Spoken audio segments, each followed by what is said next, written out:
We are live. All right, so why don't we call the meeting to order at 4:06 PM?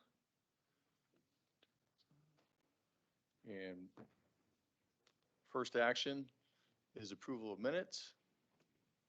Anybody have any revisions and or changes to the minutes that we received?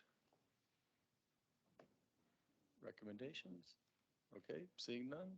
I'll make a motion to approve the minutes Thank you. for last month. Can I get a second? I'll second. Okay, thank you. So all in favor of approving the minutes as they stand, say aye. Aye. Opposed? None. All right, carries unanimously. Thank you. Okay, public participation, item 3. Public participation enables the public to address the commission about an item that is not on the agenda. If you wish to address the commission, please state your name and address for the record. The Arizona open meeting law prohibits the commission from discussing or taking action on an item which is not listed on the prepared agenda. The commission members may, however, respond to criticism made by those addressing the commission, ask staff to review a matter, or ask that a matter be placed on a future agenda. Public comments should be limited to 3 minutes reading time. So do we have any public participation items today? Anybody online? Okay, so we will move forward. Thank you. So item number 4 on new business is 4A is the Francis, is that correct to say it, Francis or Francis? Short Pond Dredging Project and the pipe from the pipeline fire, and that's gonna be Ed Shang. So Ed, thank you. And this is informational in nature. All right, thank you, commissioners. Let's see if I can get this computer to work. If not, I'll have to share on Teams. I'm not gonna wait for that. Apologies.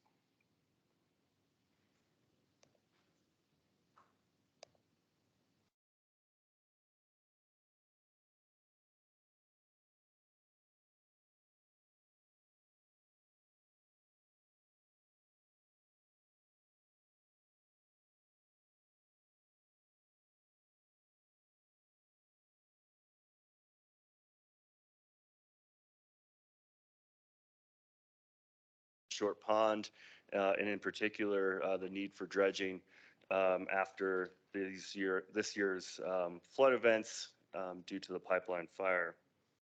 It's a quick overview of the Francis Short Pond, if you're familiar with it. It's in Thorpe Park. It was built in 1923 as flood control for downtown, largely abandoned shortly after that and infilled with sediment until about the 1970s when it was reimagined, if you will, as a park amenity, as a pond and outdoor classroom.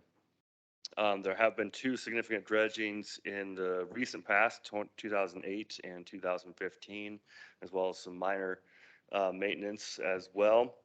And it was obviously impacted by the pipeline fire this year, as it is in line in the Rio de Flag.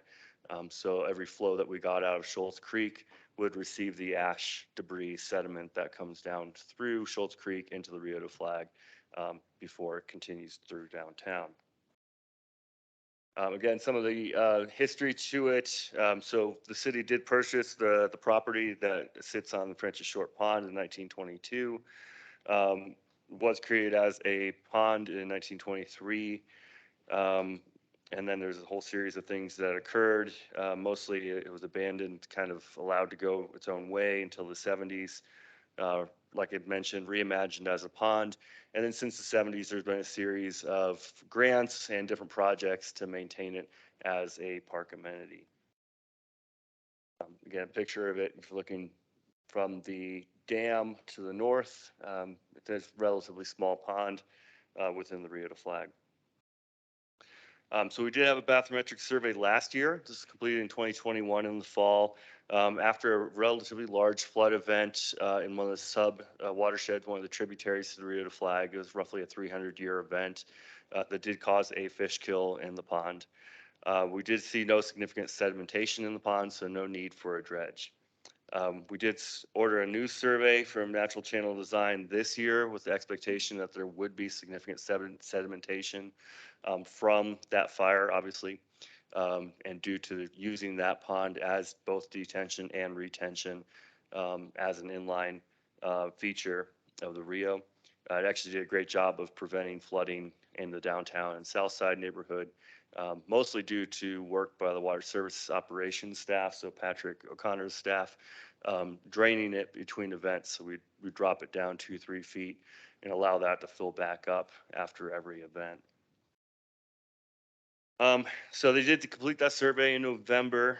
Here is just a table of the as-built capacity based on water elevation, the survey capacity in 2021, and the survey capacity in 2022.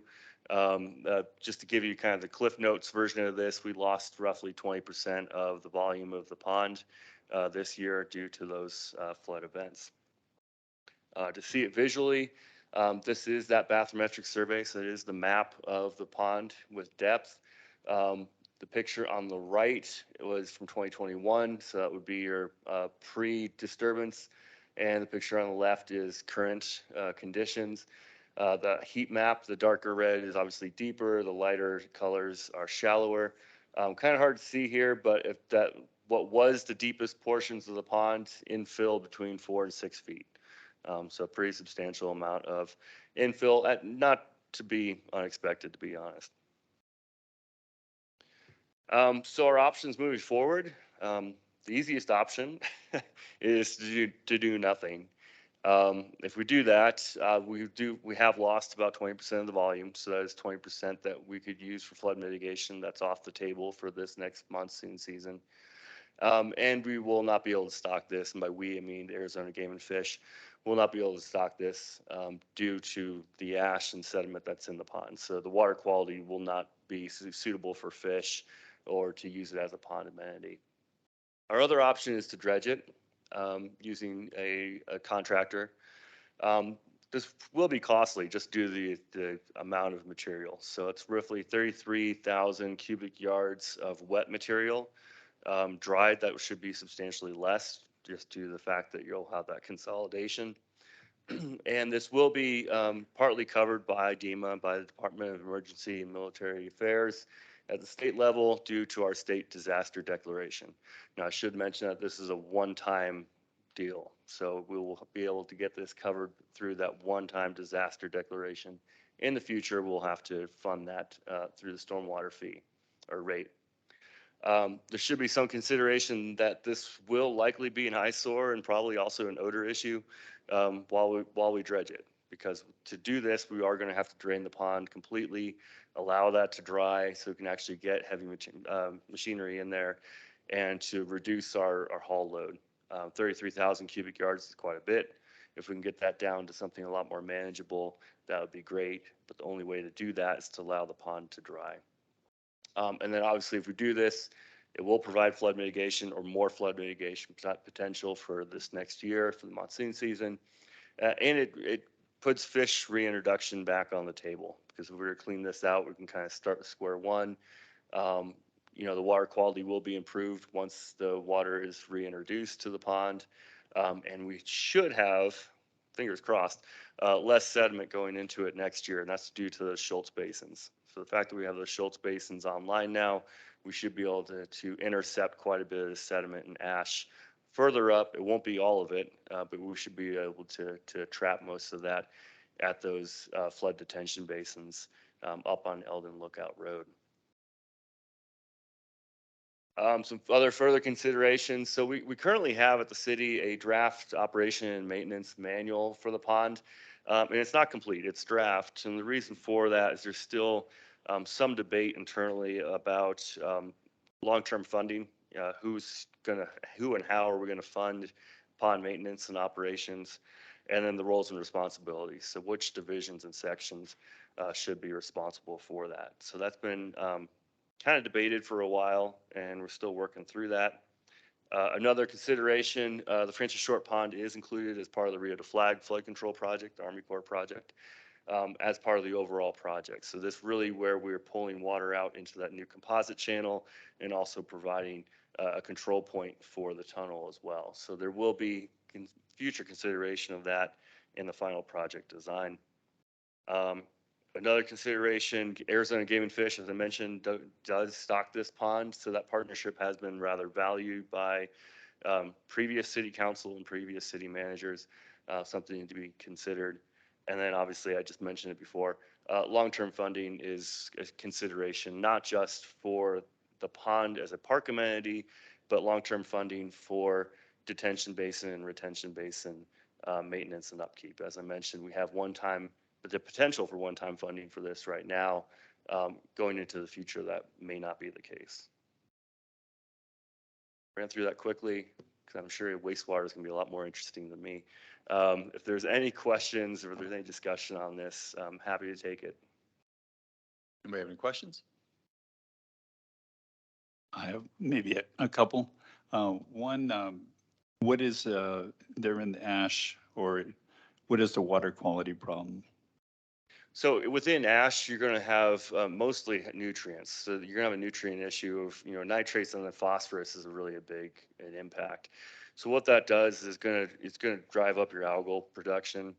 We've always had a problem with dissolved oxygen in Francis Short Pond, and it's always been kind of at the edge of workable for the sports fisheries. And now it's completely off the table because with phosphorus in there and quite a bit of nitrogen, you're never going to get your DO, above 0 milligrams per liter. We do have those aerators there right now. We have 6, I believe, and we have 3 more that we can put in, but they'll never be able to keep up with that level of nutrient load. So until we remove that nutrient source, it's just not going to be very usable. If you go out there right now, it's kind of already has a murky look just because the turbidity is pretty high due to the ash being so fine. Yeah, so it just doesn't settle, I'm guessing. The Rio de Flag flood control project, is there going to be like sediment control upstream of the pond as part of the project? I can't remember. I'm not sure on that one. I'd have to take a look at the design. Malcolm, looks like you're ready to say something. Yeah, go for it. Yeah, actually, part of the Army Corps project is that Francis Short Pond is a sediment basin by definition and must be maintained as such according to the Army Corps. Nothing upstream. Nothing. Yeah, there's a current small low impact development thing upstream that I think Dave McKee helped put in, or maybe Malcolm as you, I don't remember. And there's also a bioswale that drains off that dog park, but they are so small compared to the magnitude of what we're seeing that it's a small blip. So the trigger for the funding is the fact that this is running off of federal or state land, right? So the trigger for the funding is that it's a disaster declaration. So if we have a state or a federal disaster declaration, then there's a trigger for funding from both DEMA and FEMA potentially. Now we have to jump through all those hoops. We have to make sure that it's actually work that is deemed eligible for that type of funding. So this is kind of the catch-22, and I think Lucinda's mentioned this before in some public meetings. The more work we do in terms of mitigation, the less likely we are to get disaster money, because the more you're mitigating the issue, the more that you're reducing the cost of the damages. So, it's actually punitive to do mitigation, but obviously we have to do that from a life and safety perspective.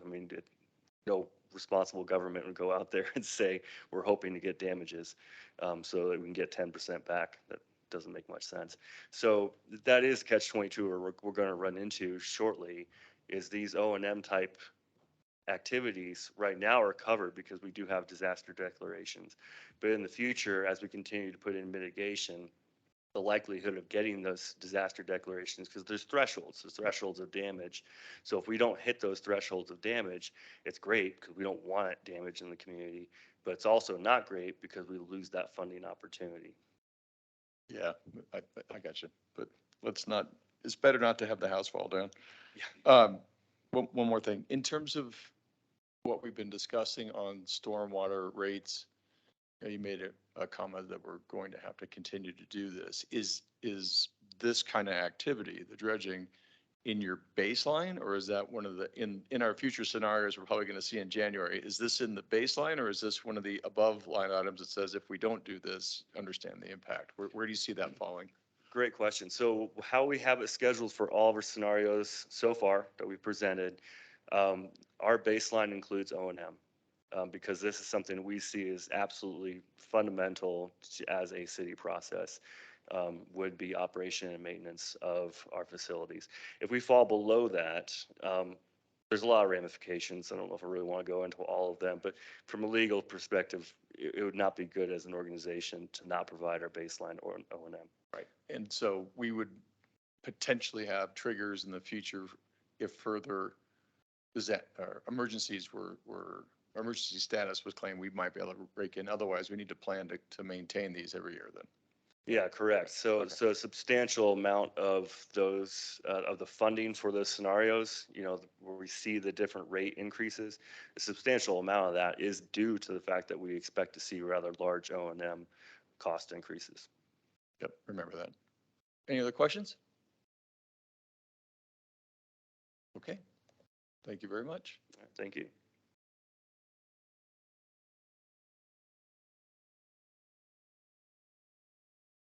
Okay, next we'll move to item 4B, which is wastewater update on projects.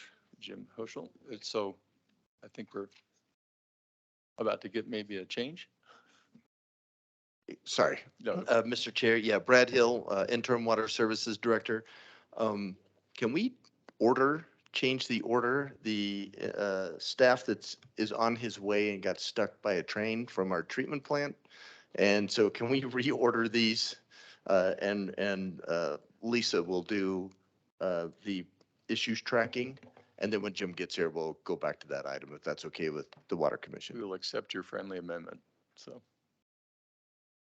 So instead, we'll be moving to 5A, which is issue tracking for the commission and potentially trickling its way up to the city council. Good afternoon, Lisa Deem, Management Analyst, and I'm also the Public Outreach Person. Hopefully this will work. No signal. Okay. Well, let me put it in.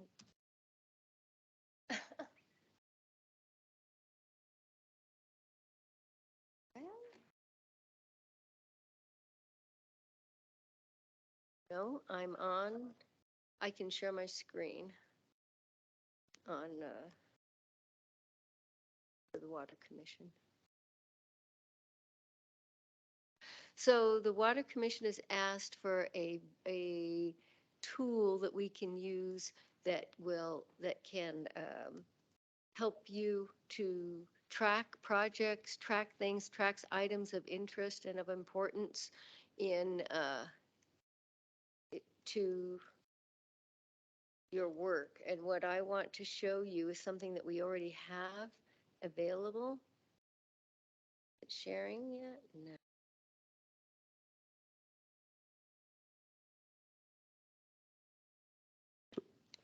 Mr. Chair, while Lisa's pulling that up, another element to this will also be, at the last meeting, we had asked for the commission to bring forward some ideas of what they want tracked, and I believe you received some.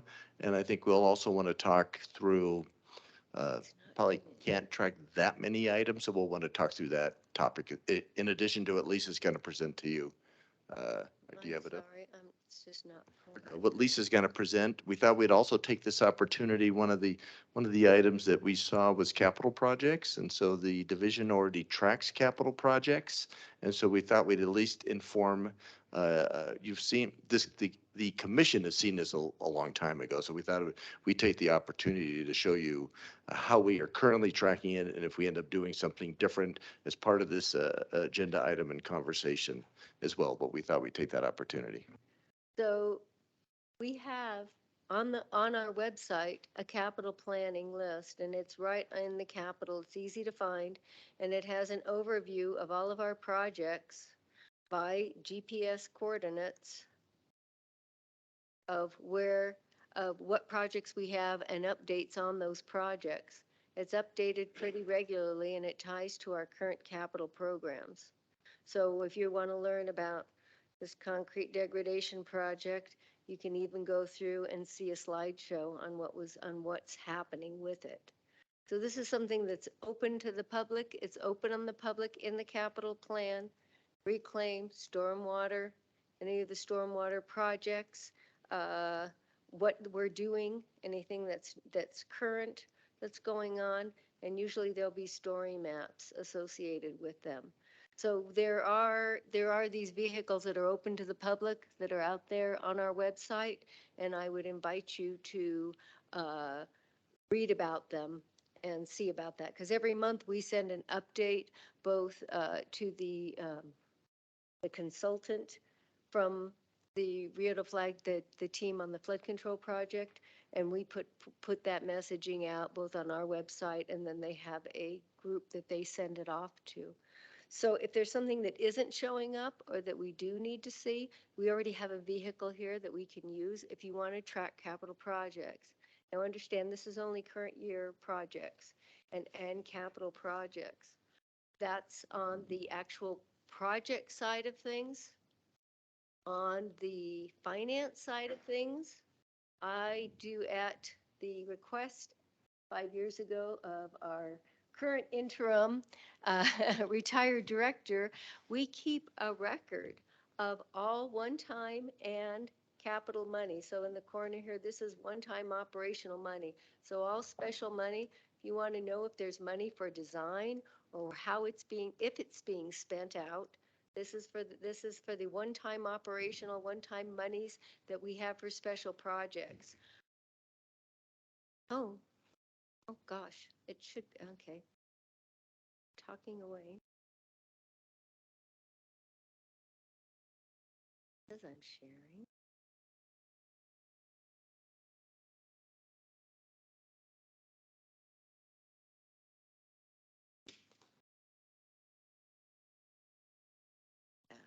Okay, I'm very sorry.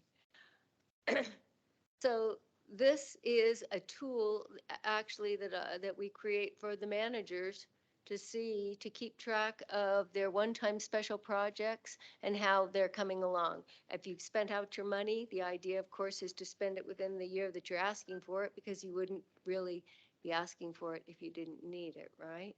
So these are one-time dollars. This is an internal document, but there's no reason it can't be shared, both in water, wastewater. These are like roof replacements.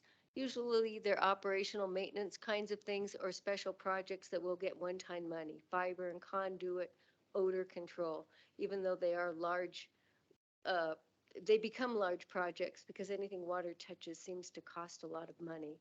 The other tab here is our capital. So here's the same capital without the pictures and the maps that shows what is budgeted in this fiscal year, and it's showing you how much that we've spent with notes on, and I'll make notes and look at it and analyze it. This is updated monthly. It's due for another update. We've been a little busy with budget right now. But this shows our capital. Of course, they're big numbers, and we don't always spend it every year, which is something we're trying to do better at. But there's a lot that's going on. So if you're wondering what projects or what capital projects that they're working on, we could point you to or share this document just to see where that money is getting spent. Yeah, I've got a couple comments, but anybody else have any thoughts on that?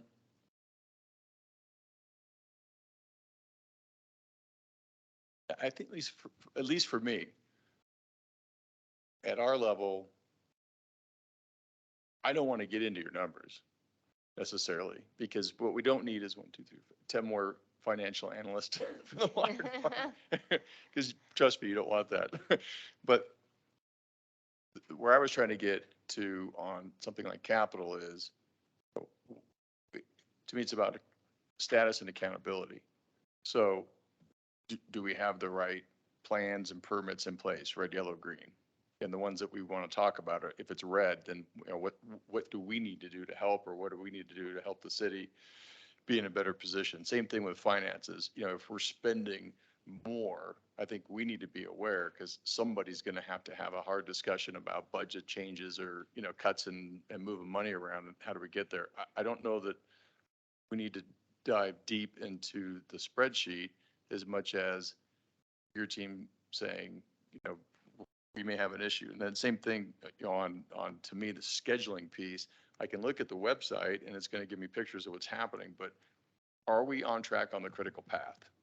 I think that's what we're worried about because, one thing could be late, but if it's not on the critical path, okay, that's not necessarily important. So it's that balance of, we want to leverage all the material that you have that should make it easy for a department manager to say, yeah, red, yellow, green, and just fill in a color. And then if we have to go deeper, then we pull those up and say, here's where we're really at, line by line by line, right? But I don't know, that's just my kind of my impression, but anybody else, please feel free to comment.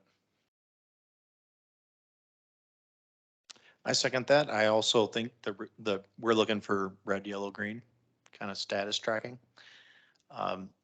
There is one, so the thing that I am curious about, I don't actually have an answer for is, how do we keep track of things that could happen?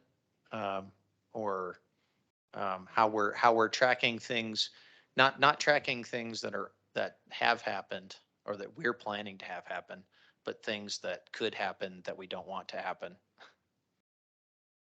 Right? Which is actually one of our main concerns with water. So I'm curious where that fits in.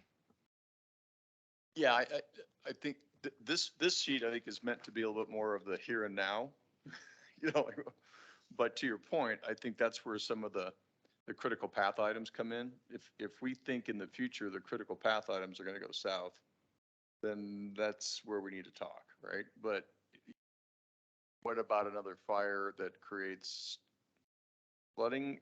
That's not for this sheet. This sheet, to me, is more about things we know of that everybody's working on, sort of day in, day out operation, whether it's capital or operational, or the things that we're doing for long-term, like Gap Branch, those kinds of things that are out there in the future. But so Lisa, is that making sense, or is it Yes, like, are you well- going, oh man, these guys are killing me? No, what I'm hearing though is if something is coming before the Water Commission, if there's an issue that is a critical path, and you hear it and you say, okay, well, this is what we want to hear, then it seem like it would be very easy to take on a year-by-year basis, a simple Excel spreadsheet list of all of these different issues. And if you want to hear back, let's check on this in 6 months, then you'll have a reminder that would come back. So whoever would come back to commission in 6 months and give an update on it. So if you assign those follow-ups and those updates, then if it's something that's already coming before you, if it's something that you're not aware of, then it would be, I would think, our responsibility to tell you that. Right, and put that as an agenda item, so yeah, like would you be working off an agenda? That's what I'm asking. Yeah, as an example, I'll throw this out, like we talked about the digesters, right? And that's going to kick off and help improve throughput and put some more redundancy in the system. I don't know that we need to, if it's green, if every month we see the digester project, and it's green, green, green, someone doesn't have to waste time to come up with a presentation to give us an update. It's green. Great. Mhm. What's red? That's where we want to spend our time, right? Where there's problems there. I mean, it's because I just think there's a lot to do, and I don't want the team having to feel the need to, wow, we haven't talked about this in a while. We don't need to talk about it if it's all green. Just keep going. Do your thing. That's my opinion, but Well, there was one issue that I was curious about, and I found out that, remember the summer, or, excuse me, at the end of the summer, our reclamation plant completely shut down because of a chemical upset that we got come down the sewage. It was loaded. Brad and I talked about it a little bit, and he said never found out who it was, never had any way to pinpoint it. So there's nobody to ding for killing our system, but it shut our plant down for a while. And so that's going to occur again. It's not if, it's when. So what I'm saying, the chemicals that our pet digesters that eat everything, we have to buy it from someplace. Well, maybe we ought to have a supply of that for each plant where we don't have to wait on it. Because when the production completely gets eradicated, that's an issue. Those aren't easy answers. right, yeah, and I think that's something that's almost that's something you want to talk about that month when it happens, right? Yeah, but we've got sort of ongoing things that's a one-time upset event, right? Versus ongoing. I don't know. Malcolm, you want to say something? Yeah, I think we had originally talked about two different categories, one of big picture and one of more specifics. And I keep focusing in on the specifics. So before a lot of you were on the commission, the commission had asked for a project list of things that had come to us, because what was happening is we'd hear about a project or something that we thought was important. Maybe we gave a recommendation to council on it, and then we'd never hear about it again. So we had no idea what happened with it, right? Or if we were further needed or not. So that was kind of the original impetus for creating a list. So my mind just keeps going to project specifics, and I guess there's a lot of questions, but project specifics that we've had come through here. Red Gap Ranch has come through. The digesters is a good example. The stormwater rate increase is a good example. We know we heard about that last month. We know it's going to go to council in January, but will we ever hear about it again unless we want to watch the council meeting ourselves? So that was kind of what I really wanted to get out of this was things like that, project specifics. And what we had talked about before was we do it under the to and from, and it would just, and we certainly don't need to do that. It can be, but it was like, if there's no update, kind of Kurt, like what you were saying, if there's no update, don't worry about it. Because I remember one time I said, hey, we haven't had an update on the Rio to Flag project for a long time. And instead of, maybe I didn't convey it clearly, or we didn't as the commission at the time. Ben might have been here, but I don't think anybody else was. Instead, they got the project manager to come in, and I'm like, no, we didn't want that. We just wanted to know, did you get the right of way for, whatever? Or did you solve that problem with BNSF? We didn't really need a presentation. So we just wanted a quick update, like kind of like the green thing. So you don't have to say anything if there's nothing happened on the project, then don't say anything, right? Just nothing. But if there was like just a one item, one line item kind of thing, like, yeah, we got the right of way from BNSF or whatever it is, then that's important. So that was kind of our original impetus, was project specific things that had come to the commission previously. Right. And I think there's a big bucket, we can put the projects in. Here's the capital projects that are happening. Here's operational things like the master plan, like what's going on with the rate changes. And so we can bucket those, and we got some great feedback. I used some, Don sent some that had about an Excel sheet, right? Had a bunch of great examples in there. So the discussion I had with Brad was, I think we start off with 15 or 20 items, get everybody comfortable with those, and then we can make adjustments as we go, drop things, add things, do what we need, but make sure that we don't want Lisa and the team doing a bunch of double work. But if your spreadsheet, like, I've seen spreadsheets like yours that color coded. And so if there's a bunch of red bars, and that red gets translated here, and then we sit down and talk about those, right? But if they're yellow or green, maybe not, we'll trust the management team doing their thing. So there's a way to produce this that's low drag and starts with a decent cluster of the projects, and then we can make adjustments as we go. It won't be perfect the first time. And it'll always be evolving. So We could do an overview, and we can look at just the top items that are happening as far as capital projects. It's a very high level overview, and then just touch on the actual things that are moving or not moving, or the problems that we're having, specific problems. Something commission could help with is when it's something that comes before you, and you can say, this is a follow-up item. Okay, so, and we know it's a follow-up item, then that can be a trigger for us to make sure that either it could be an informal conversation. Oh, by the way, that rate study we're working on, well, here's the update on that, and give you a quick 5-sentence, 2-minute update on what's going on with that. Right. So that we can certainly talk about it at a high level. If there's anything specific, or you say, I want to hear back in 6 months on how this is moving, then that would be something else. So we could do that. Okay, go ahead, Brett.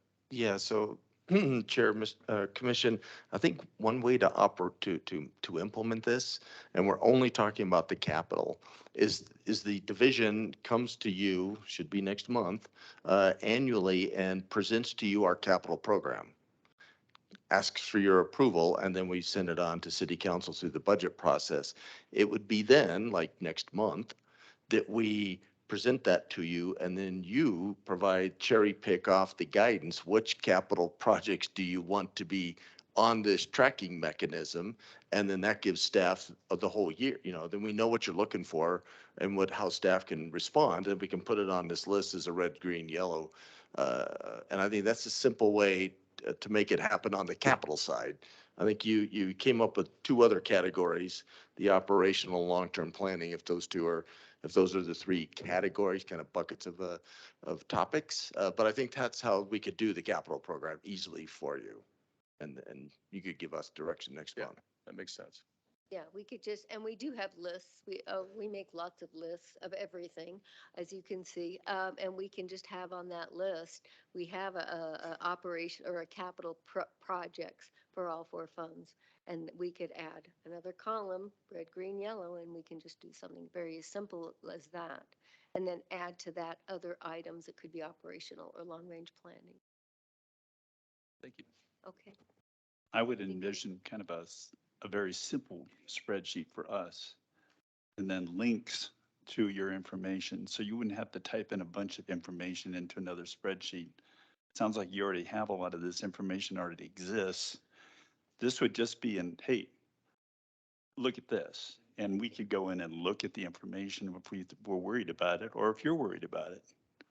Like, for example, what Jim is doing, he laid it out really well as to why the project's important. If that's information that's sitting out there and we want to get informed, hey, it's a red, we go look at it and before the meeting when it happens, or if we want to bring it up at the meeting. And I think it should be both commissioners and staff to determine if something is a priority item to be on this, because we're not informed about everything that's going on in the city. So. Thank you. I have ideas and you've got some work ahead, but I think we could do something very simplified. I'm just looking for something we're already doing that we can just add to that would enhance your knowledge and would be part of our process anyway. And I think That's it could exactly what easily we be want. done. Yes. Thank Less you. is more. Very much. Thanks, Lisa. Thank you. Appreciate it. Are we able to jump back to 4B? Yes, Jim Ugal is in the house, so. So, Testing today over at the Rio plant and ran a little long. 1 second.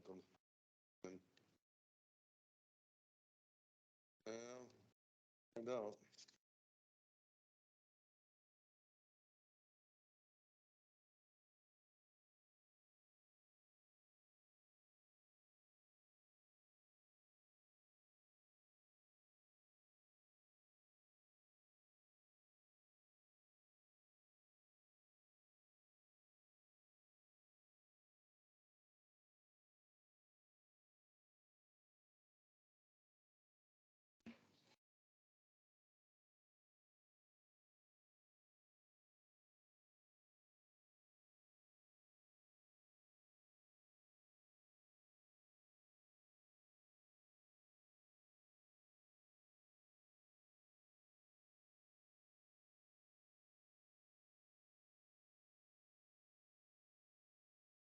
So on your last topic, one of the things that we're doing while I'm rebooting the computer is we have a biannual meeting with all the consultants. So anybody who's working on a project, so we just had one last Thursday, where we have a list for wastewater, strictly for wastewater. And it was 46 projects. So, and it bounces between projects that are going on at both plants to projects strictly for Wildcat, strictly for Rio, and then strictly for Reclaim. And again, if you guys would like to be invited to that meeting, we do it twice a year. And I go through all the projects that we currently have slated on, and some of them are future projects. So, but it gives you a good rundown of what we're doing. And occasionally, if we have enough time, we let the consultants talk about the project so you could ask them more questions to get more details.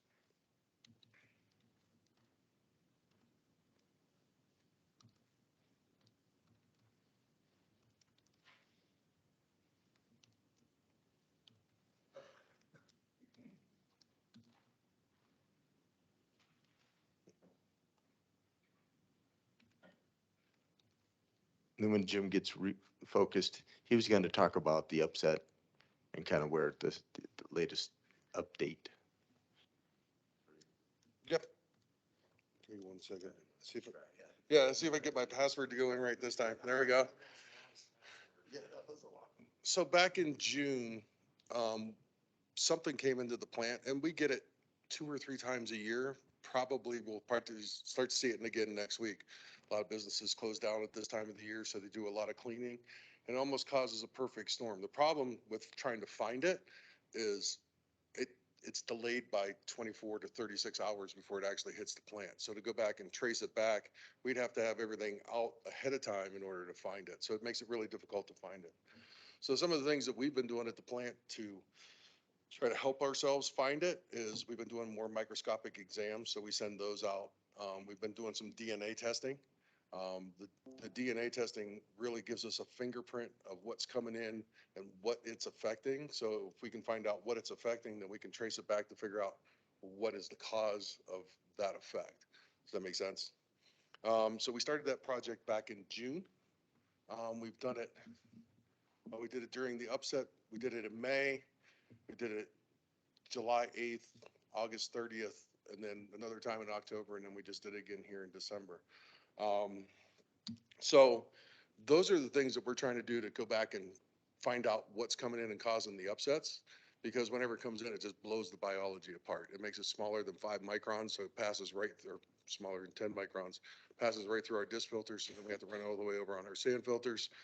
The one that was in June really upset the plant. We couldn't make reclaimed water for 3 weeks. So we agree that we need to find it. The problem is where is it coming from? Is it coming from the Rio line? Is it coming from the bow and arrow line? So we're trying to start to figure out how to trace those back into those lines and discover it. The problem is we won't see it until it's already started to happen. So we're starting to see the triggers for it now. So that'll help. But the problem is it comes in waves. So we'll see it one day, won't see it the next day, then you'll see it the next day, and then you won't see it for 3 days, and then it'll come back again. That's what happened back in June, and that's what caused most of the upset. Jim, do you have any automated testing points in your sewer lines? No. And again, you'd have to put them at the, so I've done this before where you have to trace it back and you put them at their main intersectors. So, but they're 24-hour composite samples and they're put into one composite bottle. So you might know it happened yesterday, but what time did it happen yesterday, right? And you can get discrete bottles and do it that way, but it's very labor intensive and it's very costly. And you might do it for 6 months and never see a thing. And the day after you pull the samplers, that's whenever it happens. Feel free to ask more questions as I'm. Yeah, I got one. What is the chemical or? Don't know. You don't know? No, it's probably a biocide. So first we thought it was quad ammonia. So we have a beta project that we've been running for about 4 years, and we're pretty much us and I think Phoenix are the only 2 people that have it. And what it does is it grows your own bacteria on the probe, and then it gives you a millivolt signal. And again, we're in beta testing, so they keep on tweaking it. But we saw some of the indications as part of that it might have been quad ammonia, because quad ammonia is both high in ammonia and biocide, right? So quad ammonia is a very strong disinfectant. Most people have moved to it, lots of restaurants, because it really kills the bacteria really well. And what it does is it lyses the cell. So you think of a cell like this, right? It creates a hole in it, bleeds it out. And most things like chlorine just burn one hole in it and then they're done. But what quad ammonia does is it burns the hole in this cell, then it pulls itself out. It's like a little arrow, and then goes over to the next one, does the same thing, and to the next one, to the next one, and to the next one. So we did find a product that will coagulate it. And we're playing around with that to see if we can make that work. But we still need to do more testing. And we've done some testing in beakers, right? That's about the best we can do right now. We need to wait for the next time we have an event and see actually if we can pull some samples out and see if we can fix it that way.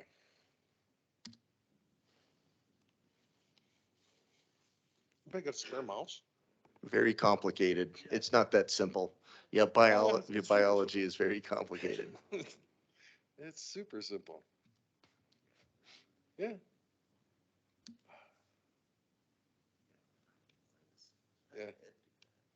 I don't know.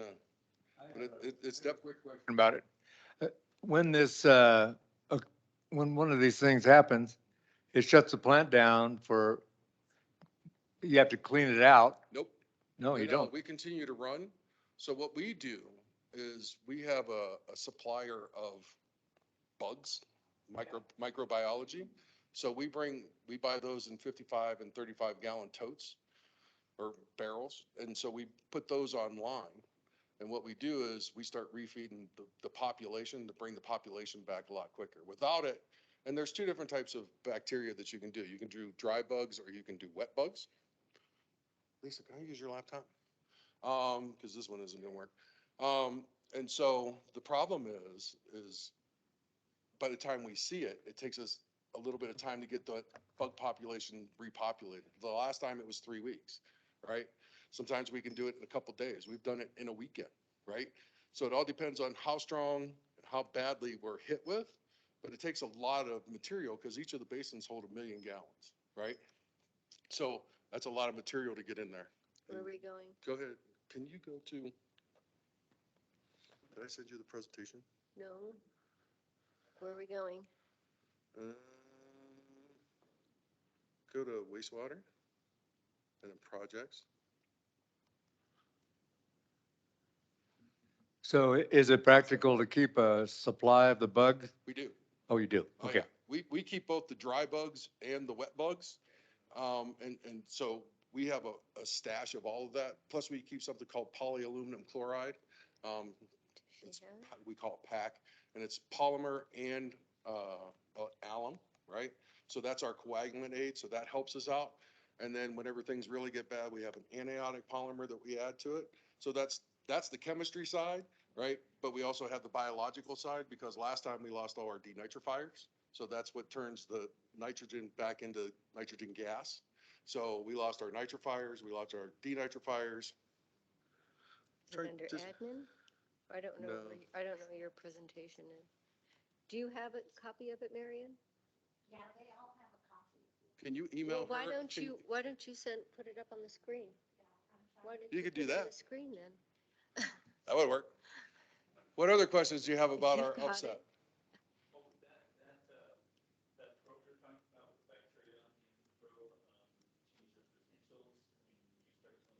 Right. It's very stable.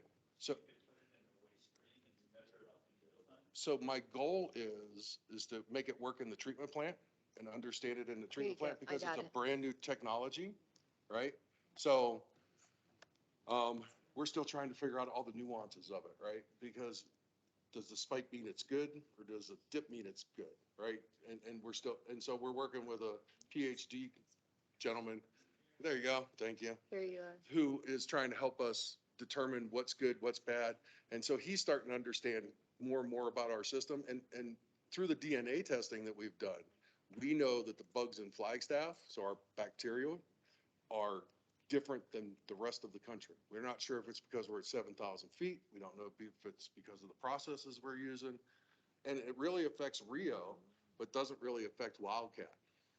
Wildcat uses IFAS. So IFAS has the little plastic pieces in it. So that's where the nitrifiers grow. So what we're thinking is that the quad ammonia can't get in far enough to hurt all the bugs on the little plastic pieces. So back in 2020, the beginning of COVID, Rio lost 40% of its biology. And we had just sent in microscopic exams the week before. This is how I know.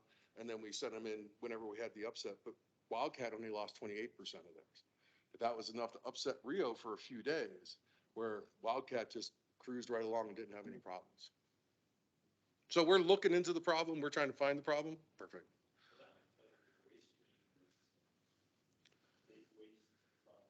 Well, but you have to remember all the solids from Rio go to Wildcat. So did it follow the solids and just end up at a Wildcat through the solids, or did it come through the Rio line and go that way, right? So yeah, every time you think you have an answer, and trust me, it's the fun part of my job is trying to figure all this stuff out. So, so we keep on looking. So we'll know more once we get the digesters online over at Rio, because if we only see it Rio, then we know it's definitely coming from the bow and arrow line, right? But that's still a whole big section of town that we'd have to go back and try to monitor. But at least it would make it smaller than both lines. Huh? As I say, it's like CSI Wildcat. You gotta go in It there, is. have your own show. And it's a lot of fun. Yeah. Okay, let's get on this thing. All right. So we're going to talk about the same presentation that we gave to city council back in October, September. And so we're going to go through this. We're going to talk about the wastewater objectives and standards. We're going to talk about the water reclamation plants, the history of Wildcat's plants issues and the urgency about that, the current capital upgrades and those pending bond approval. And of course, all those bond approval projects have already been approved. The Wildcat upgrade replacement, facility planning efforts, future updates and discussions. So back whenever Brad was here in 2020, we came up with a strategic plan. And as you can see, the second bullet on there is address Wildcat Hills plant capacity issues. And the capacity issues are not hydraulic, they're organic, right? So there's a difference, right? That's the mass that's coming into the plant. And we just saw a presentation from Corolla today. So from whenever we did the BMTP back in 2019, we've increased another 14% since then. So, and through conservation, which is not a bad thing, the strength of the wastewater is getting stronger and stronger. So that's why most plants are usually upgraded on a hydraulic capacity. We're looking at upgrading our plants on a organic capacity, right? And we'll look at both, but the organics is probably what's going to drive future expansions in the future.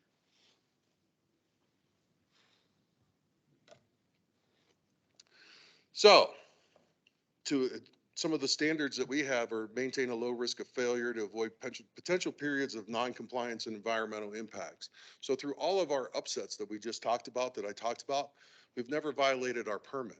The only thing we haven't been able to do is pump into reclaim. So that's the downfall of Rio being upset, is we can't pump into reclaim. But we've never had a notice violation. We've never had any exceedances or any kind of violations because of that. The other thing we want to do is create redundancy and resiliency in the equipment, the staffing, and critical operations. As I like to say, Wildcat is very redundant. It has single points of failure everywhere. A lot of the tanks have one pump on them. If the pump fails, the tank fails. So that's in the grit, in the secondaries, in the primaries. IFAS is a single point of failure. And I remember whenever I told Brad, he just kind of looked at me. I said, if IFAS fails, Wildcat fails. Because if the biology dies there, there's nowhere downstream to go. At least we can send the water down. We can reduce the flow at Rio and send it out to Wildcat and still continue capacity. Wildcat doesn't have that backup plan. If Wildcat fails, Wildcat fails. So we have the two treatment facilities.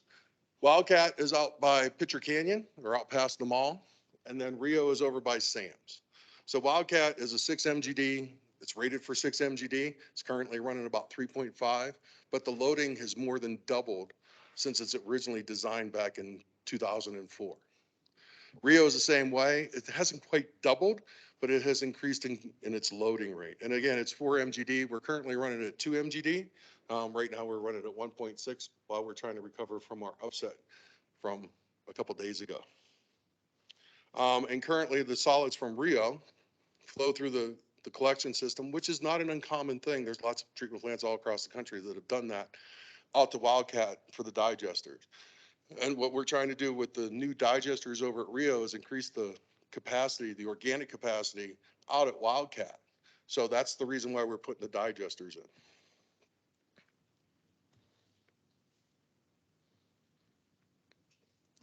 So Wildcat was built in 1971 originally. It was, Class B reclaimed water treatment plant. Biosolids were disposed of on site. So we have the DLD, which is dedicated land disposal, the SSBs, the sludge storage basins, and they've been in service since 1971. They've never been cleaned. So that's one of the projects that we're eventually going to do, is probably clean those out. But at that point, we'll probably demob them because we're looking at going to solar drying and dewatering. You need to do the dewatering before you can do the solar drying. In 1981, Wildcat was expanded up to 6 MGD. And if you listened to me before, that's its current capacity. So it hasn't been upgraded in over 40 years as far as capacity goes. It did get an upgrade in 2009, where we added the IFAS, but really all we did was you changed treatment trains.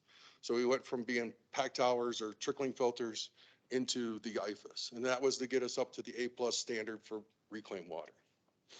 Rio was built in 1993. It hasn't had really any upgrades. We've done some repairs. We've replaced the clarifier drives. Recently, we're replacing the anoxic mixers over at Rio. We've already done one half. We're working on the other half. So Rio's of either of the two plants is in really good shape. We're also working on a bar screen project because the bar screens haven't been touched since they were originally put in. So we're replacing a lot of that equipment. The equipment's been taken care of well over the years. That's why it's lasted so long. But now it's time to do all that. And then in 2013, we did have a consent order. And so we put in a bunch of temporary solutions. Those were the geo bags. And is there anything else? That was the big one. That's what I thought. So can you just hold on there? Just one moment. So on that, so the geobags were temporary to solve the consent order, that meaning that's a solids handling issue that was done in 2014, roughly 2015, and we're 7 years later. And we're still doing temporary, so that's part of the reason why we're upgrading the digesters is to get away from those geobags. And they were supposed to be temporary for 5 years. And they're very labor intensive because we have to use them in the wintertime. So the staff is out there at this time of the year, injecting sludge into bags using polymer. And on a day like today, it's very slippery because of all the ice. So it's a little bit dangerous. So whenever we get over to the other processes, we'll be in a lot better shape. Questions so far? So liquid flow and solids loading changes since 2008. So as you look up at the screen, water conservation has been decreasing the per person cap. I'm going to start over again. Yeah, I'm just struggling on the words right now. So in general, wastewater plants, sewer systems are designed at 100 gallons per person per day. So as you can see, we've dropped from 84 gallons per person per day back in 2008 to 73. And really, it's closer to 55 to 65, depending on whether we have a wet year or a dry year. So we've cut that capacity in half. So that's causing issues out in the collection system. We're forming PAOs, phosphorus absorbing organisms. We're having septicity issues, which means that it creates alcohols out in the collection system. So those are some of the problems. So the strength of the waste that comes in is readily available. Plants used to get upset a lot a long time ago because the filamentous bacteria, the mixed liquor was kept so low that the filamentous bacteria would just take off and just take over the whole basin. So then the population has grown by about 17% over the same time period, but the flows have only increased by 3%. But the loading on the plants has increased by 27%. And that was last year's numbers. Because we just did the numbers, that 27% is probably closer to 30 or 31% right now. So water conservation increases the solids concentration in the wastewater. We also have the variables in industrial waste chemistry coming from the industries around town. So some industries will send us BOD, you know, the organic strength of the wastewater, it's suspended solids. Some of them will send us chemicals. And we do have a pre-treatment program that watches out for all of those. So the net result is Wildcat is no longer a 6 MGD plant. It's really rated for about 4.8. Now we're still rated through ADQ at 6 MGD, but we know that we can't put more than 4.8 MGD through that facility because of the organic loading. Yeah, you really have two limiters. You have a liquid and a solid, right? Correct. So pre-reading the slide, I have 3 quick questions. In terms of modeling, we've seen conservation work. So is it a linear relation? Is it non-linear? Does it get worse? So as we model for the future, if we see that 73 drop to 68, what's the impact of the plant? Is it, do we go from 4.8 to 2.5? You know, because you've got more solids coming up. So I think we need, Yeah. it would So- be good for so- us so- to so the more understand how those conservation you have, curves that crunch. 4.8 number can change to 4.5. Right. Then it can go to 4.2, right? So Right. the lower that GPCD just drops, the gallons per person per capita per day, Right. drops, the further that number is going to drop. And again, 73 was the number that we had before. We've run some new numbers during May and June, our drought years. It's closer to 55. Right. And right now during the wet season, I think last year we were at 65. Yeah. So is it linear or does it get steeper in terms of the impact? I guess is one thought, but we'll have to do some math on that. And again, I don't know. Yeah. Because I've never seen this before. Right. This is new throughout the industry. Right. And it's definitely a West issue. Yes. They don't have these pressure problems in the Midwest and in the East. They have plenty of water to push the water through. But out here, because we're conserving so much, it's becoming an issue. And it's not just here, or San Francisco has the same issue. Most of the Right. California cities have the same issue. Phoenix is starting to see some of those issues. But again, we're a little bit different because we're up in the mountains. Right. And then I think at one point, someone had asked the question in the past, can you take some of the reclaimed and add it back in on the front end to lighten or, what's the right word? They're dilute, I guess, the solids, right? Is that or is that just- Dilution? Yeah. Yeah, solution is dilution, The solution is dilution? Yeah. but then you're treating the water twice. Yeah. And Yeah. then you would lose it from the reclaim system. Yeah. And in the summertime, we can't afford to, and whenever we really We're need too it would be tight. May and June Right. is our highest Right. reclaim Okay. season. So So the answer is no. And then, last one was, so this is Wildcat. Does Rio suffer some of the same dynamics?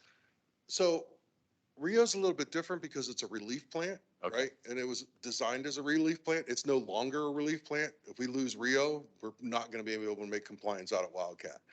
And that's because of the hydraulic loading is going to increase, which is going to shorten the detention times. So that what's really helping Wildcat right now is Rio being online and pulling some of that flow off and only sending them the solids. It's going to help even more whenever we don't send them the solids also. So, Mr. Chair, Thank can I just add one thing on this topic? So I'm glad we are parking on this because this is a significant driver for what Jim's going to talk about the rest.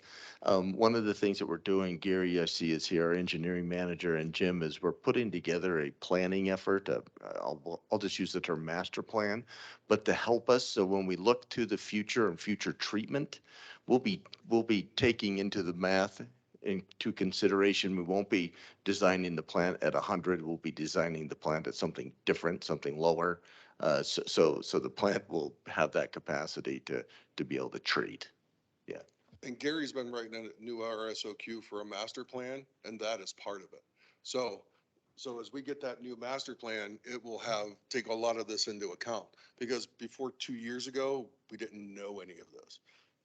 Jim, is this a linear problem that day to day it's the same, or do you get a big plug of stuff with a big rain, or? We do how get does a that big work? plug of stuff whenever it rains, because the collection system was designed to run at 100 gallons per person per day. So think about May and June, 55 gallons. So it's running at half capacity. So sewers are supposed to run at 2 feet per second in order to keep everything in suspension. So they're probably running at 1 foot per second. And a lot of our sewers are flat.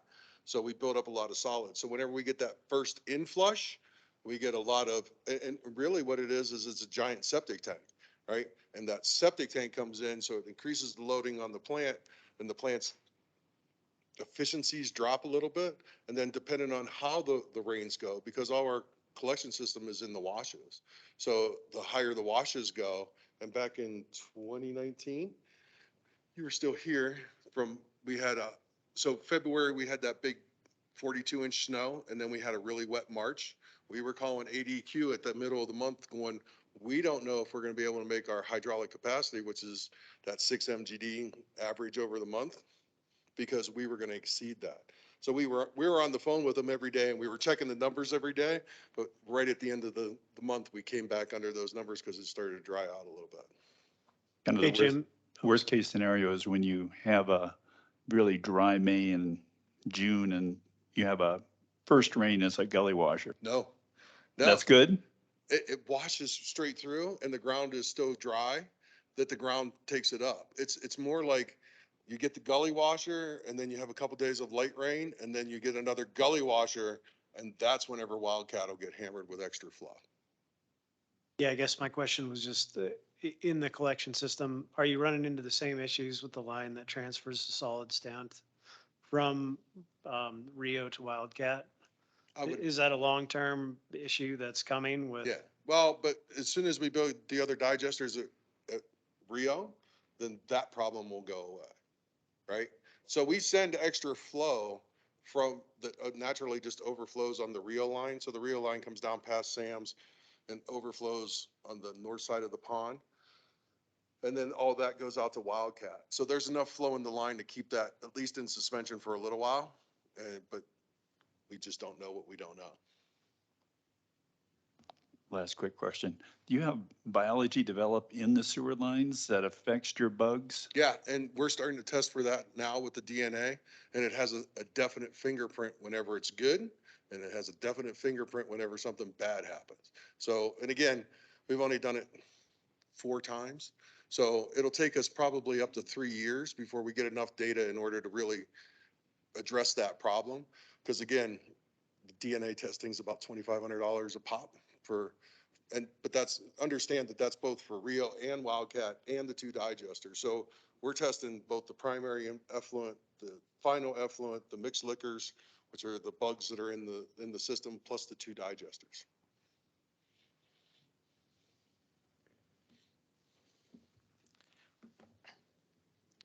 Since we know that the future looks probably like more of these extremes as we keep getting more efficient,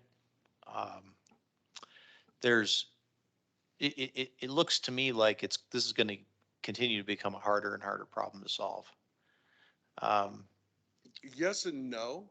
So we're training the staff. So most of the staff has been here for less than 6 years.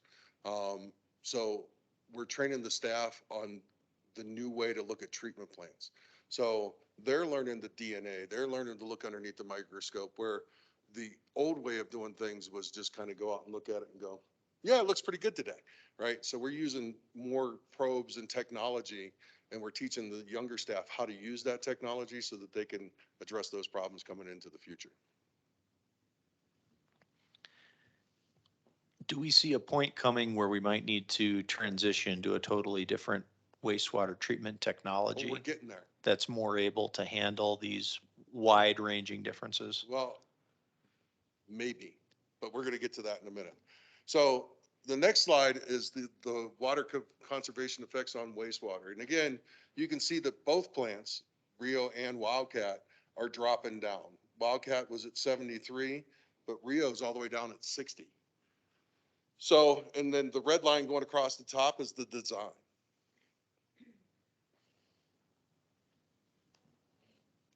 So currently out at Wildcat, solids are at about 88% capacity.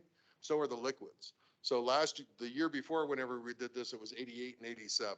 So, but with the information we just got from Carollo today for the Wildcat project, those numbers have probably even changed in the last few months. So some of the issues that we had, and I talked about this a little bit earlier, is redundancy. We have multiple points of single points of failure. We had limited operation and mechanical flexibility. Back in August, we lost one of our anoxic mixers out at Wildcat, and we put them on order. We were told that they'd be here in 3 weeks. They're going to be here next month. So, so we have the contractor on site, but what we did, we ordered all 3 anoxic mixers because we figured if one's going to go bad, the other 2 aren't very far behind. So as we do the new project, we will replace all the anoxic mixers. The rehabilitation and replacement, some of it's due to budget constraints. We fix as much as we possibly can in a year, and as Brad can attest, we spend our money. And we lack the redundancy to make repairs. So for whenever we have to do the anoxic mixers, we have to leave the system online. And as Brad can attest, he came out one time when one of the mixers return pumps fell off the wall. We had to call in divers to go down and put a pump back on the wall by touch. Now, they're all in suits and they do this stuff all the time, but you have the picture. And then we have peak flow events that exceed 3 times the daily flow. So we were talking about the flow issues. And again, what that does is it cuts down on the detention time inside the facility, so we don't get as good a treatment. The longer that you can treat, the better off you are. Low and slow is how we like to go. So the faster it flows through the plant, the harder it is. So from the 2014 Utilities Integrated Master Plan, we should have been identifying additional capacity funding at 75%. At 80%, we should have begun design, and at 85%, we should have started construction already. As you can see, we're at 88%, and we haven't started a lot of that yet. We've just started on the digesters. A little update on that. We just had our second meeting on that one. We'll probably get 30% planned sometimes next month. Right now, for the Rio digesters, we're almost at 60% planned. So we're going to go CMAR with that project. So that way we can get the equipment on order, because that's a lot of the problems right now is equipment. So these would be the kind of projects on our list, huh? Yeah, and I'd be happy to, if it's okay with you, I can send them the list. My 46 project list. 46. So some of the projects that we have going on right now, and it's called ABAC, but it's aeration control from Noresco. We're at 0% plans, and it's again for resiliency. What it does is it looks at the ammonia and it adjusts the bloaters. It's more of an energy efficiency project more than anything else. Cogeneration, we've talked about cogeneration before. We're at about 95% plans. We're just waiting on a PO to finish off those plans. We should be under construction next year because that is a bond project. Fog receiving. So we're working on those projects.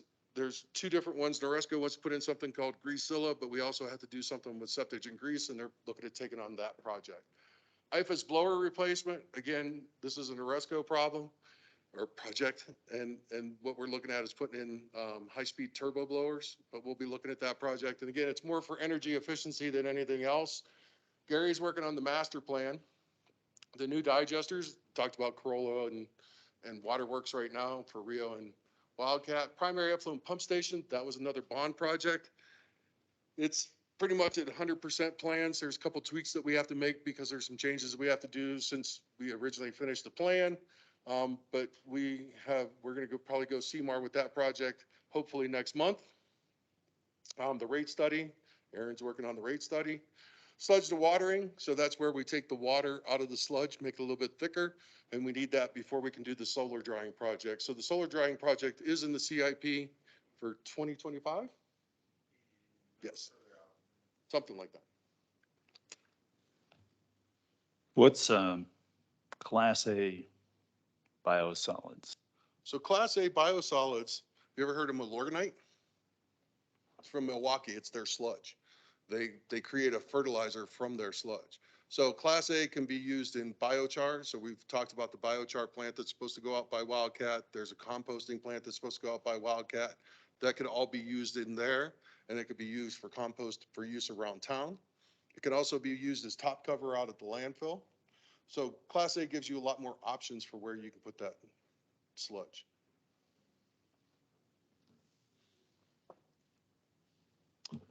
Rio projects. Again, we have the blowers. That was a bond project that was approved. So we're going to be changing out some of the blowers because right now the blowers that are there are too large. We can't turn them down any more than 29 hertz. So we're going to put in some smaller blowers because right now we're wasting air there and it upsets the process a little bit whenever we do it. Again, Noresco is looking at the ABAC control system. That's the aeration control. That's doing the ammonia, but we can't do that until we do the blowers. The anoxic mixers, we've already replaced the east half. We're going to replace the west half next year. But the problem is it'll take 6 months to get the new equipment in. So we're very close to having the PO on that one, getting those on order. The digester, as I said, is on this one, it was at 5%. So you can see it, we were at 5% in September. We're currently at 60%. The emergency power, we're waiting on scoping from another consultant for that one. And again, that was a bond project. The master plan is the same one that we're doing it for both plants. The rate study is the same, and then the 2 bar screens. I should have quotes back for that next week. We'll start on that project early next year.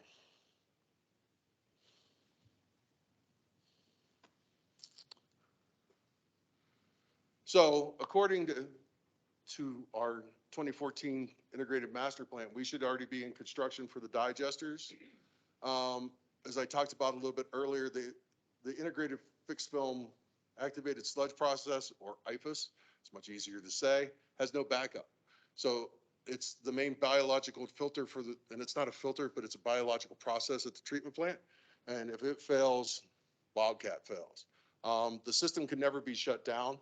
The system has to be drained in probably about another 7 to 8 years to replace the plastic media.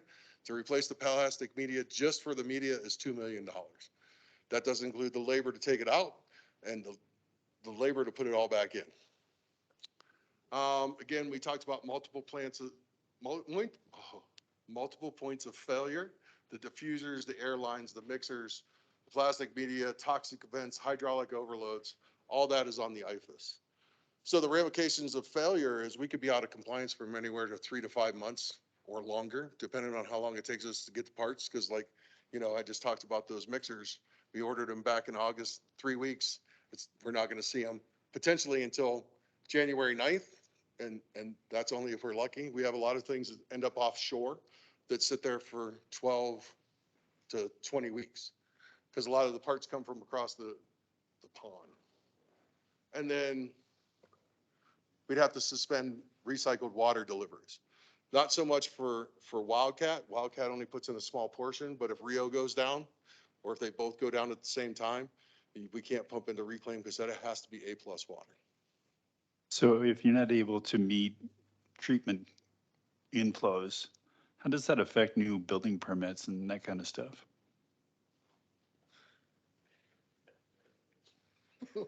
I will defer to Gary.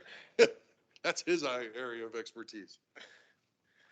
Yeah, so we've had discussions in the past about what happens if that's the case. And we make commitments to developers early on in the process as to whether or not we can, or we have the capacity to treat and collect and provide them with water. It's a commitment for all of those things. And that level of restriction would have a huge effect on the economy of Flagstaff, and we're trying to avoid that to any extreme that we can. And that's why we put so much funding into the Rio digesters, because that project has to come online by August of 2024. August of 2024. So based on our current projections and our current commitments, those digesters have to come online by then in order to have the capacity that we need to fulfill those commitments. So the next slide, and we're moving on to the expand the liquid, and it should say liquid and solids, but you know, can we fit so much in a line? We're looking at a phased approach. So what we want to do is we want to build a new MBR plant, so a membrane plant, because that would set us up for DPR in the future, right? And so direct potable reuse. So what we're talking about, but the cost of that project is $200 million. And that was correct, because the longer we wait, and it's going to take us somewhere between 5 to 7 years to build that plant. So it's going to provide more capacity for growth and incorporates redundancy. It's adaptive. And this is the reason why we like this plan, is because let's say 10 years from now, there's another growth spurt. Well, you can add another train onto that based on it. And then you can add another train onto that one 40 years from then, but you build it as you need it. You don't build it all at one time and just let it sit. It's the foundation for implementing advanced treatment. We've been talking a lot about advanced treatment for indirect potable reuse, direct potable reuse, and addressing constituents of emerging concern. We continue to operate Wildcat. Well, I'm sorry. Go ahead. And as Ben was pointing out, that technology is more robust in terms of handling or not. That's a question. Yes. Yeah. Yeah, that was to get to Ben's Yes. comment, right? This So- is that part. So it's the wave that wastewater is moving in. So it used to be, we used to use rock filters. Then we decided to make trickling filters, and each process along the way improved on the next one. Then they came into activated sludge and then the different versions, and there's many versions of activated sludge. And we have two of them here, the Barden Fo 4 and the IFAS. They're just two additions onto that. And the MBRs are the next phase in that. Does that answer your question?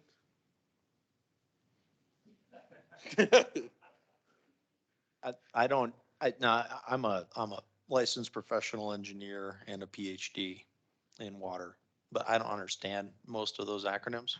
Huh. But but I like the answer. Thank you. You're Yeah. welcome. So MBR, just think membranes. So what you do, and most of them are just long, think of spaghetti with little tiny holes sucked in them or poked in them. And then you create a vacuum on the inside. And what you do is you run your mixed liquor, your bug population really high, so they can't go through that membrane, and you get the first step in removal for DPR. That make sense? Cool. And as an example, so the city of Peoria, a handful of years ago, built a 10 MGD wastewater treatment plant, and they put in an MBR facility. So the valley cities are beginning to move that way or have already moved that way. And it's logical for Flagstaff to do the same when it's ready. Yeah, I think we saw one of those, maybe You in down might at have Scottsdale, I think. Does Scottsdale Yeah. have that? They have RO. Was it, well, So they RO might is have had reverse that. osmosis, right? And that's just another, I ran that back in the military So long ago. it's similar, but what you saw was not the wastewater treatment side. You saw the advanced treatment side. So What we're they've talking already about cleaned the here, water. yeah. You know, through a plant like Rio or Wildcat, and then they'll run it through the reverse osmosis. But a big advantage of, I think, a system like that is modular, so you can do maintenance on some of it and while other parts are operating, I would guess. Well, and if you notice, we want to put in 6 MGD. And the reason why is because as soon as we build that plant, we can take IFAS offline, replace the plastic media, and then, as this likes to say, we're going to continue to use the IFAS for another 20 years. It was built in 2008. To mothball it would be a waste of money. So we're going to keep that process online because it works really well. We're also going to look at the plastic media to see if we can increase the capacity inside that unit by changing around the plastic media a little bit. And again, we also have other repairs and replacements because most of the equipment that we have is obsolete. Some of it was put in 83s, even the stuff that was put in 93, they don't make the parts for it anymore. So we're looking at different pumping solutions. So we're looking at submersible pumps over just regular centrifugal pumps, blah, blah, blah. So right now, the total cost for what we need to do is $240 million. We just stop there for a minute, because I think that's another good one to pause on. So I'm not Oh, sure you the mean city's you heard the ever, gulping noise? yeah, I'm not sure the city's ever done a capital project that large, and it's probably Well, gonna so be this- bigger. This is a question for council member Sweet. which Yes, is, absolutely. You know, how do we effectively, especially now we've got some change happening at the city council level, educate, right? To me, this is educate, educate, educate in awareness. So we talked a little bit earlier, Brad, about we can communicate, but if it's not being received and understood, we need to get people to understand that you can't build new houses if the toilets don't work. I mean, this is a problem. So we have, this, I think, is one of the largest things. When I first got on the commission, this was number one in my mind of the things we have to address. So for me, I think having a tour that really spelled it out for me, because once I walked in, I was like, wow, yeah, I get it. And it's not going to take one presentation. It's going to take a few, and it's over and over in repetition so that they can really digest the presentation. I mean, there's a lot of information. So it's kind of like on a regular basis, updating us, reminding us, and having that message consistent. We've got a lot of constituents we need to bring along on that journey. City council, the business community, the average citizen and beyond, right? So it's going to be, that outreach is going to be critical. Well, so I how do agree. you see this moving forward? So Like, this project, what would be your, So- how would so the the first spending thing- go? How would the layout? so the of this first thing go? we need to do is write an RSOQ. But the problem is we want to do the master plan and start to get at least a preliminary plan. So Gary has put that in as part of the master plan to start at least telling us, hey, here's the best technology to move you into the future to either do the IPR or the DPR. And would you like to talk some more? Feel free, because I'm good. I'll let you get a drink. Thank you. Joe, I've given this some thought as we're developing this RSOQ. What I expect the outcome of the master plan to give us is not necessarily well, it's going to give us a plan for a whole new plant, but my expectation is that it's going to be phased in some way. This kind of goes back to the discussion we were having earlier in terms of we have solids treatment capacity needs right now. Well, that needs to be phased in right now, and that's what we're working on. There's going to be other aspects of our processes that meet their capacity limits at different times. And so my expectation is, hey, we need to upsize this portion of our process at this, when we hit this level. We need to upgrade this portion of our process when we hit this level, so on and so forth. So it's all going to happen pretty fast, I expect, because a lot of those processes are at those capacities, but the plan and the consultant that we hire, my hope is that they provide us with this phased approach to address the needs as they're needed, if that makes sense. And what we're doing is we're saving the headworks and the primaries and the grit removal from the existing plant. But, oh, sorry.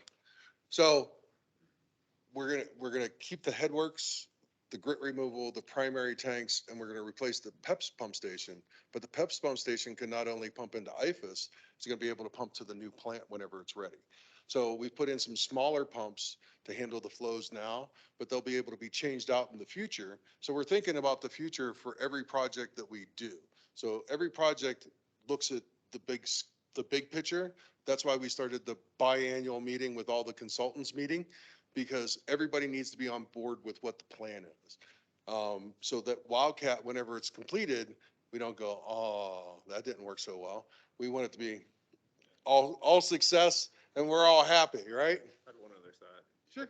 And I think we started talking about this earlier as well, and that was one of the things we're also going to be looking at is what are our future needs from a direct potable reuse perspective, as well as what technologies may there be for these different processes. So we'll look at different processes, get recommendations for those processes, so that we can stay up one with technology that makes us the most efficient, as well as look at our needs for potentially reuse in the future. What do you see the time frame of the master plan being? Take a year, year and a half or something for the consultant? Yeah, the goal is to get it out in January and have it finished by next January. And then I am on ADQ's DPR rules because they're starting to make new rules for DPR. So I'm on 2 of their committees for that, for both chemicals and for licensing certification. So, because again, how do you get operators certified to run a DPR plant if there's no DPR plants to run, right? You got to put the chicken before the egg. So we're working through some of those details on how we can do that. And currently what we're talking about is using piloting. If you run a pilot plant and you actually work in the plant, then you can actually get your certification that way. So if I can, excuse me, if I can do one other follow-up. So the next step after the master plan is to get to plant design. So the city, and so that's a very large amount of money, 25 million. That's just to design the facility, because it's a custom design, right? We got to integrate it in so it still works with Wildcat, even though it's separate, but it still integrates, as Jim just described. So those dollars will be coming to you. So as Jim mentioned, we have a wastewater, we have a rate study coming to council early January. And so embedded in that is wastewater, water and reclaimed water. So on the wastewater side, we will put that project into the rate request, so then the city can fund, so then the division can fund the design in FY 24, 25, whatever. So that's kind of the next 2 steps. I guess we're giving you your little an example of the dashboard right here, just with these projects. Yeah. Yeah, I have a question. I'm a little lost, but if we did not look at designing for future for IPR, DPR, would the cost be significantly less than 240 million? Potentially. All, and it all depends on regulations and where the city wants to go. There are different treatment processes. You could put in more IFAS, you could put in other processes, but the IFAS was $30 million, 2008. So as we go down this road of the IPR, DPR road, you know, to me, the technology is evolving, regulatory, you're on the committees, you don't even know what's going on yet, right? So it worries me if we're spending a lot of money to prepare for this at this time. Is there any worries about preparing for something that the city may or may not do if it costs us money now? It's still a good treatment option. So it's not like you're throwing that money away. You're gonna get better water coming out for your reclaim. It's gonna be better water for the environment as the water is going down into Pitcher Canyon or down into the lake below Rio. So it's not, you're not really throwing the money away. And again, new treatment plants, unfortunately, they cost a lot of money. Because and it's not so much the technology that costs you a lot of money, it's the concrete that you have to put in the ground. It's the Flagstaff factor that most of the construction people come out of the valley. So we're paying for hotel rooms for whenever they're working 410s during the week. And a lot of that is a lot of the cost that goes into this. But Malcolm, I think to your point though, there's a cost benefit analysis, right? That's gotta, That's what we're gonna do as Yeah. part of the master plan. Yeah. We're gonna look at different technologies and try to determine which one is the best fit for the city for going into the future. and they change over time. 10 They years do. later, the technology could be half the cost, you know? Maybe. Good. Yeah. Good. Yeah, Or probably there- not. Another technology could come out Yeah. between the time that we start to plan or by the time we do the master plan and by the time we go into planning.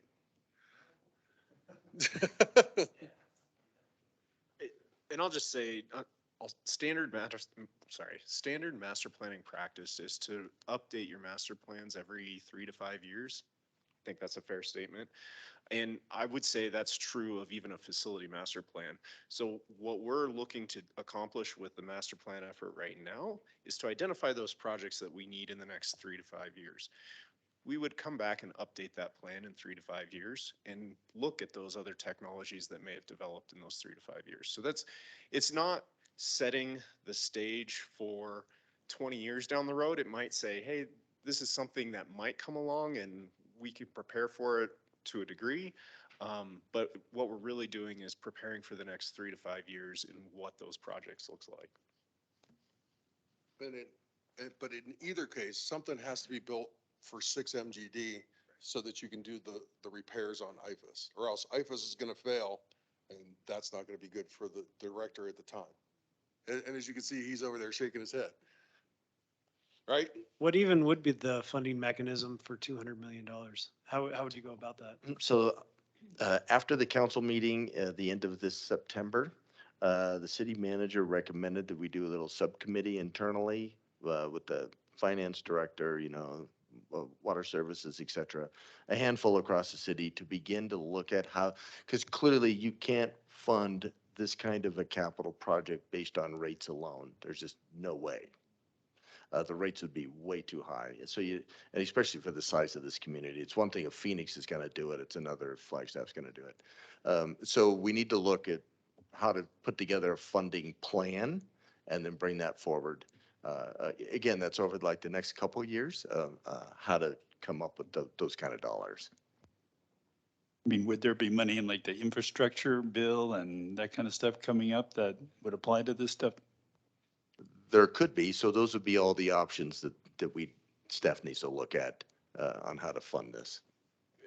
And that's one of the components that we're asking the consultant to look for or look at in the master plan, because sometimes those consultants have a better familiarity with what funding sources are out there. They deal with this stuff on a more regular basis than we do.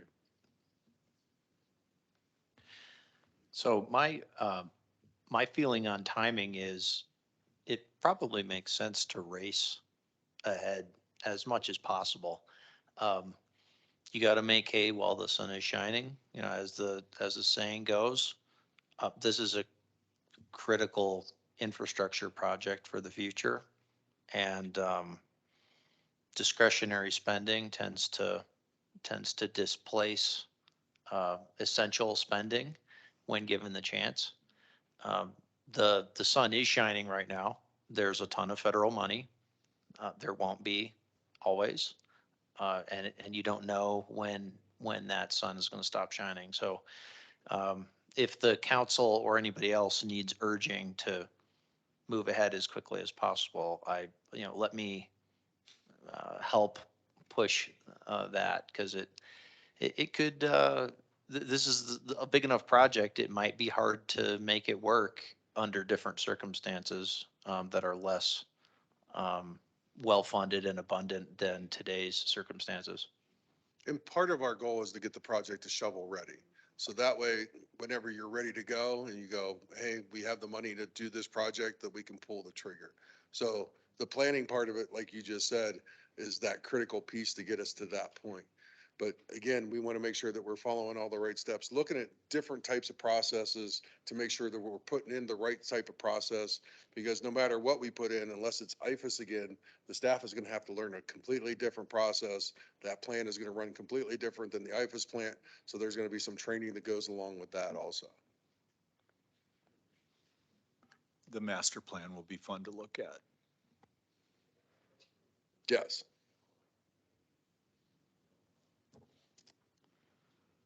So the next steps. So we laid out the next steps on this one. So it said in September of 2022, between September and December, we should be developing the facility plan for the proposal, advertise, and you guys can read faster than I can say it all. But if you read through that list, but the goal is to have the new plant expansion online by 2029. And that, again, ties in with the IFAS issue, right? Because IFAS at that point will be 20 years old. And if that plastic media starts to fail in there, then that process will fail. And do you want to say something? Yeah, I was just gonna highlight the red that's on that slide, that was intentional. So the key is to have a plant design, construction, ready by January of 27. And then, in the meantime, between now and then, figure out a funding mechanism. By January 27, the funding mechanism is there and the plant is ready to build, and then 2 years to build it. That's the takeaway, the high level takeaway So of that. why not just keep propping up the existing plant and saving us $240 million? Because you can't. It's already overloaded. There's no redundancy. If IFAS fails, Well, yeah, but I mean, Well, why but- can't you provide that redundancy? I mean, we're talking 240, I guess this will all come out in the master plan, what this thing is really going to look like, right? right, But you can provide redundancy for the IFAS for, think I heard $20 million. Well, that's a Well- lot less than 240, you know. you could go in that route. And again, that's what the master plan is going to look at, right? We'll give everybody options, and we've looked at those options as part of the BMP. So remember that we're not walking away from Wildcat. So Wildcat's still gonna operate for another 20 years, even with the new facility online in 29. We need, and so the new facility will be phased as we need it, ultimately the 240. And so we'll be still running Wildcat. It's not that we're walking away from Wildcat. I mean, this is a discussion I had with somebody from the Chamber of Commerce, that the current bonds do not create a step function in capacity. The current bond work simply allows what we have to work more efficiently and put some more redundancy in the system. But for a step function, which the city needs for growth, this is what we need to do. Correct. In a modular methodology, though. Yes. And do all the redundancy and resiliency repairs that we need to do in the meantime in order to keep Wildcat running. Because eventually you'll start, it's like having an old car, right? You could keep on throwing money into that car, but eventually you have to replace that car. What is your CIP for the next 5 years, just to keep things from failure, for lack of a better word? Anybody remember off the top of their head? I know it's quite a bit. So we just got the 29 million for the bond. So that's new generators at Rio. It's the digesters, it's PEPs. Go ahead. So the numbers that are coming to my head are about $20 million for the next 3 years, but that includes some collection projects, but the collection, there's not much in the way of collection projects, so, and I think that includes most of the bond funding. Yeah, I was just looking for a ballpark. Yeah, so I think it's about 60 million for the next, that spread out over the next 3 years. So to put it in perspective, your wastewater CIP is around 6 million a year and has been. It's been underfunded, which is why this investments have not been made over all these years, and they just bandage it together and keep it running and keep it running. Well, you can only do that for so long before you have to start replacing out some of this. So that can's been kicked down the road so much, and that 5 or 6 million a year in capital is not going to be sufficient. So that's where, as we go into these rate studies, we're looking at what our true need and true cost of this capital program, what it should look like, and what those needs are. And then it takes then it's looking at where the money's going to come from. So are we going to utilize any Title 16, which is the reclamation funding? Of course we will, but it's a highly competitive system, and the priorities are given on a lot of communities that have really special problems or special issues. Luckily, Flagstaff is not one of those communities, but it is a competitive process. That's all I'm saying. So are we going to be looking at that? Of course we do. WIFA, there is different avenues and ways we can look at it, and as we did with this bond. So as we take each step, but the first thing you have to do is you have to have that match money and that seed money to be able to start, and the shovel-ready projects. Because if we have a shovel-ready project, then we have design. We can say, yes, we're serious about doing this, and that will give us an advantage over another community that maybe is not at that point of readiness, ready to pull that trigger. So that's the point that we're trying. That's what we're trying to do with the strategy. So one additional thing on the funding side, so we keep saying the rate study, but remember it's a rate and capacity fee study. And the reason why I say that is rates are existing customers, capacity fees are future customers. So the city will have on the expansion side of this capital project, the city will have the ability to, well, do the future customers, meaning the capacity fees, help fund this. Now, I realize the development community won't want that or like that, right? Housing costs are high, but this is going to be the cost associated with building that new home. So it won't be just existing customers. That's what I meant. It'll be a whole suite of ideas that will need to come forward by January of 27. Just out of curiosity, what's the effect of the new hospital complex on all of this? It's going to be huge. Getting tired. I already did my squats for the day. No, so when the hospital came through for any large development, we do a water sewer impact analysis. And this water sewer impact analysis for the hospital was done prior to us really identifying the imminent capacity concerns associated with treatment. So the hospital doesn't plan to come online until after we have the improvements, mainly the Rio digesters. That's what's really going to add the treatment capacity that we need. So we've made the commitment to the hospital. We will have the additional capacity that we need, and we've made that commitment through the water sewer impact analysis. I hope that answers your question. And the flow should come to Rio, and we still have 2 MG, we still have that other train that we haven't put online yet. And we talked about duct tape. We literally have used duct tape to fix some of our pipes. I don't know if you were on city council at the time, but we brought pictures down and we said we needed to do this project to replace some grit line piping that wasn't put in correctly. And our maintenance supervisor, who is awesome, used 10 mil duct tape in order to patch the leak until we could actually get the pipes replaced. So we have a really good crew right now who can fix pretty much anything and make it work at least for a while. So we're doing all those things now but eventually it's going to break to a point that we can't fix it. And that's my biggest concern is, you know, at that point, we're just going to go, we've done all we can. And that's the problem, part of the problem with Wildcat. Just as a update, so we're at the 9-minute mark. I just, for everybody in terms of finishing and questions, so go ahead. I got 2 more slides.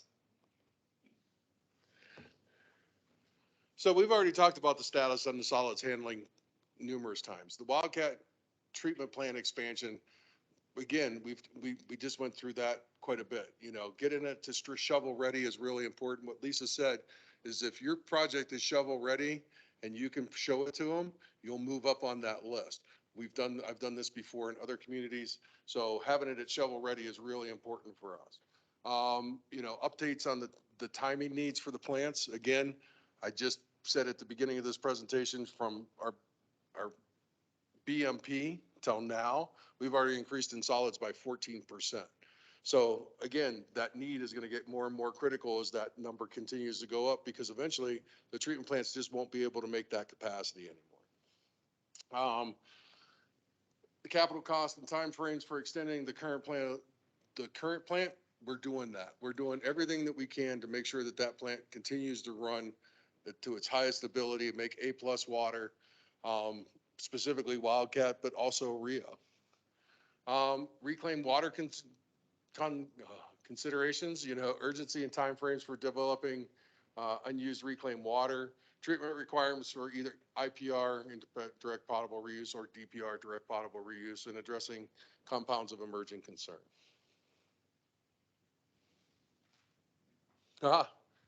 I've finally made it to questions. To the question, maybe to fall on to what Malcolm was asking, is it one way to look at this relative to DPR, which then becomes a water source, right? Mhm. So is the wrestling match really the cost of DPR versus Red Gap Ranch for future water supply? Because ultimately that's kind of where the growth water is coming from, one or maybe both, but that seems like it would be a natural tension point. Correct. And so that's why, as the city progresses, it needs to get each project to a similar level of design and cost estimate, and then timing and volume of water. It's a little more than just cost, but so, and then you can have comparables and then make the evaluation at that time, what direction does the city want to go? As well as the politics of DPR. Yeah, absolutely. It's more than just funding associated with both projects for that matter. Both projects. Yes. We can always just put more straws in the ground. That's what we've been doing. Yeah, it's good. Okay, any other questions? Jim, thank you. Yeah, to me, we got a lot of planning to do and a lot of education with various groups without the city to get their head wrapped around it and help, not just sit here and say, throw bombs, but to help us figure out the right solutions, right? So. Okay. Moving into item 6, informational items, to from chair, commissioner, staff. Oh, wait. So, Mr. Chair, I just have a quick one. So last month, we talked about stormwater rates. We didn't this month because staff is in the middle of taking council's direction and trying to figure out their considerations and a path forward. So we will be bringing stormwater rates back to you in January before the council meeting. Anything else? I would just like to get an update, maybe for our next meeting, of the Schultz Creek 180 culvert project.